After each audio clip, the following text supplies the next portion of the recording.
Welcome to the 3 Edge Week in Review for the week of November 29th. I'm Fritz Folts, the Chief Investment Strategist at 3 Edge, and joining me here today will be Steve Cucchiaro, CEO and Chief Investment Officer here at 3 Edge Asset Management. Today, Steve and I will be discussing the potential challenges that could face traditional bond portfolios and how investors might be able to better navigate their way through what could be a rather tumultuous period for bonds. But before we get to that, let's take a quick look at recent market activity for the past week. And beginning in the midst of the Thanksgiving holiday here in the US, the news of the Omicron variant of coronavirus hit the markets, inducing a sell-off in global equities, which carried over into the beginning of this week. Then by Thursday, equity markets had begun to recover, but then a day later, on Friday, a weaker than expected US payrolls report, which showed the smallest monthly increase in job growth thus far in 2021, seemed to reintroduce investors to the ongoing uncertainty around the pace of employment recovery. This week was also marked by Fed Chair Powell's testimony to Congress, where he explicitly withdrew his characterization of inflationary pressure here in the US as transitory and proclaimed his willingness to potentially speed up the pace of the Fed's tapering of its bond buying program.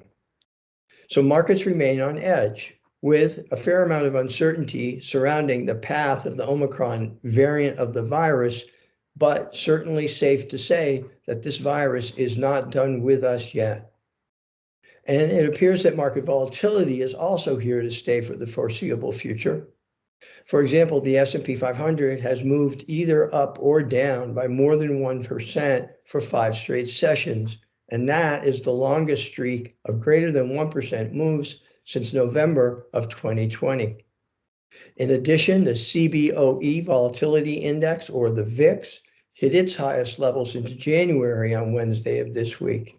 So I might describe the markets as being in a bit of a battle between the liquidity that's still sloshing around in the financial system with the potential to propel markets higher versus the wall of worry that faces equity market investors and includes stretched valuations, the new Omicron variant of the coronavirus, rising inflation, and tightening monetary policy, among others.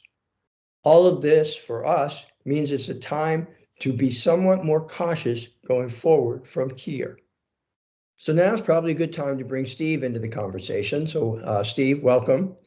And since we're going to be talking about the bond market today, I want to begin with a quote from one of my favorite market commentators, John Authers.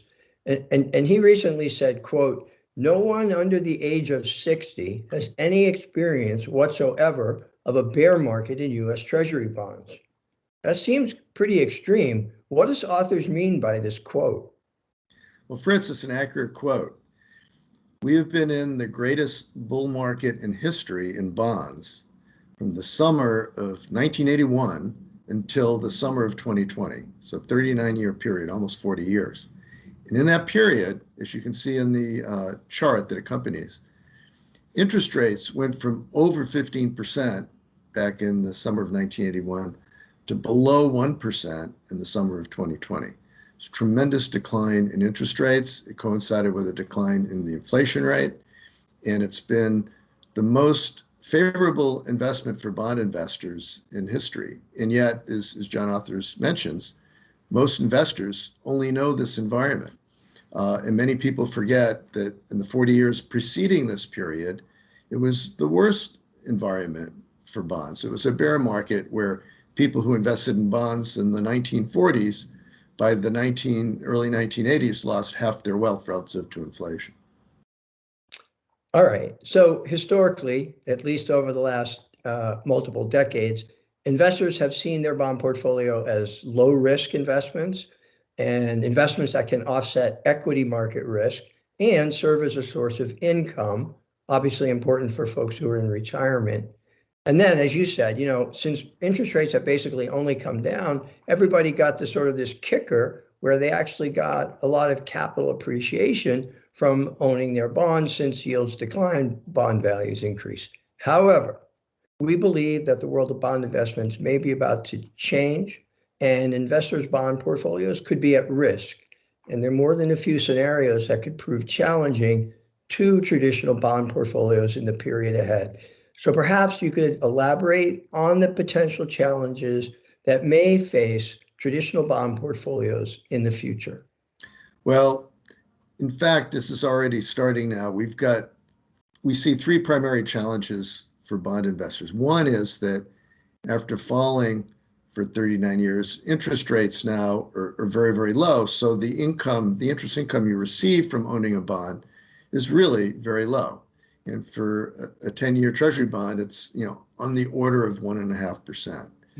Second challenge is relative to inflation, it's far below the inflation rate. So in terms of purchasing power, bond investors aren't even being able to keep a common sense of wealth relative to inflation. And then the third challenge is if interest rates were to go up again, then as you mentioned, it's the reverse of what's happened over the last 39 years. When interest rates go up, the principal value of bonds go down. And so their bond holdings can lose value as interest rates go up. So those are three primary challenges. Now, some people, even if interest rates don't go up, they say, well, we want to invest in bonds. Interest rates are so low. Let's take more risk in terms of lower quality corporate bonds, junk bonds, maybe longer dated bonds to get a little bit more income. But that's a dangerous game to play because you are taking more risk and the risk might not be rewarded well enough with just a little bit more interest. Excellent. So now, one thing I thought could be helpful here is to go back to our seasons of the market chart, because I think understanding where we may be and where we may be going on that chart could be helpful, particularly in terms of the effect it could have on bond portfolios. So I find this chart very helpful to understand how markets in the economy go through cycles, and think of the cycles as seasons, and think of the markets going through cycles generally in a clockwise fashion on this chart. Coming out of winter, think of winter as you're in a recession or a depression or some bad economic state. Coming out of winter usually happens when the Federal Reserve Board is adding stimulus to try to help the economy recover. And eventually, after a delay, the economy does start to recover. Stock market anticipates that, and you move from winter into spring. And then with more and more stimulus to try to keep the economy supported, eventually the economy and the markets get overheated and you end up in summer. And summer is when inflation starts to take off and the economy is running very hot. And then the Federal Reserve Board realizes, and this happens over and over again, that they've overdone the stimulus.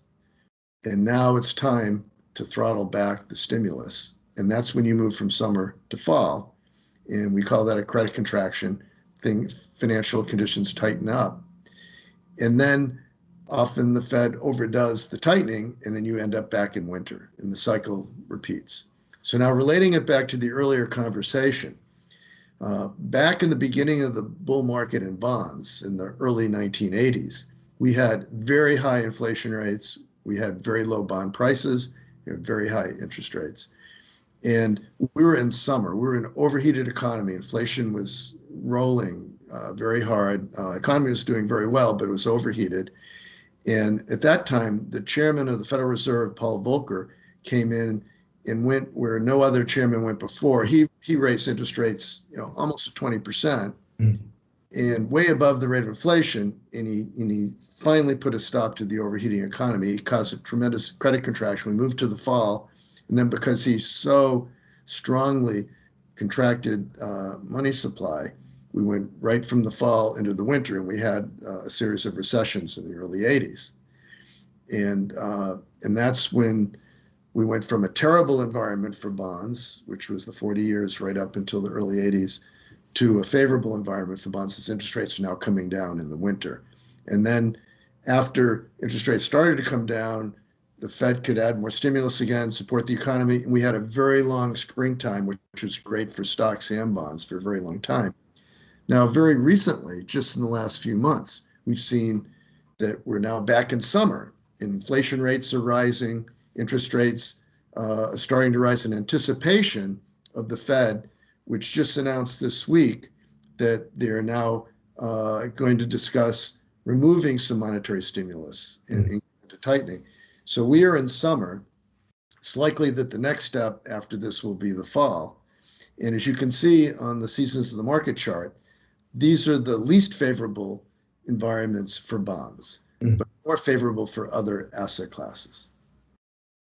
Excellent. So I think it might be a good idea to talk about actually our three-edge conservative strategy, which oftentimes investors, as we know, can use as an alternative or a complement to their bond portfolios. So maybe now would be a good time to just dig a little bit deeper into what it is about the three-edge conservative strategy that could make it an appropriate substitute for or complement to a traditional bond portfolio, particularly in the challenging times ahead for bonds. So Fritz, as you mentioned in the beginning, the past 4 decades have been generally a favorable environment for investors' bond portfolios. It's been a great ride for bond investors for 39 years, all the way up until the summer of 2020. However, investors now can face a series of challenges to their bond holdings, including the return of inflation, which even Chairman Powell admitted recently this week that it might not be transitory or temporary, higher interest rates going forward, and the tightening of monetary policy. And all of these are a direct threat to bond portfolios.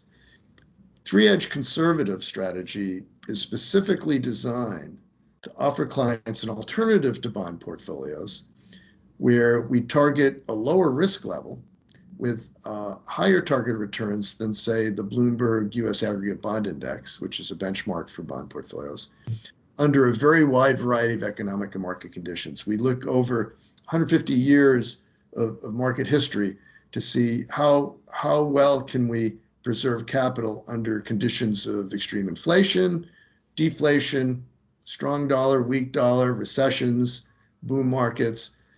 You have it. And some of those environments are favorable for bonds. Some of those are very unfavorable. And we wanted to design a strategy that would be safe, whether or not it was a good environment for bonds, but safe across the widest variety of conditions that we could ever study or determine. And that's what we've done with three-edge conservative strategy. So in a more challenging fixed income environment like we foresee for bonds, we do believe the three-edge conservative strategy, with its use of non-traditional asset classes, the tactical navigation of the seasons of the market, and the risk guardrails that we place for each of the asset classes within the strategy, we think it becomes at least an appropriate complement and at best a substitute for traditional bond portfolio. Great. That's perfect, Steve. Thank you. And if you'd like to learn more about our three-edge conservative strategy, you can find a recent commentary that goes into a bit more detail about why the time might be right for the three-edge conservative strategy. You can see that on our website at 3edgeam.com. And so that will do it for Steve and me. Remember, all our videos are available on our 3Edge YouTube channel, as well as on our website. And again, that's 3edgeam.com. And so until next time, on behalf of Steve and everyone here at 3Edge, thanks for listening.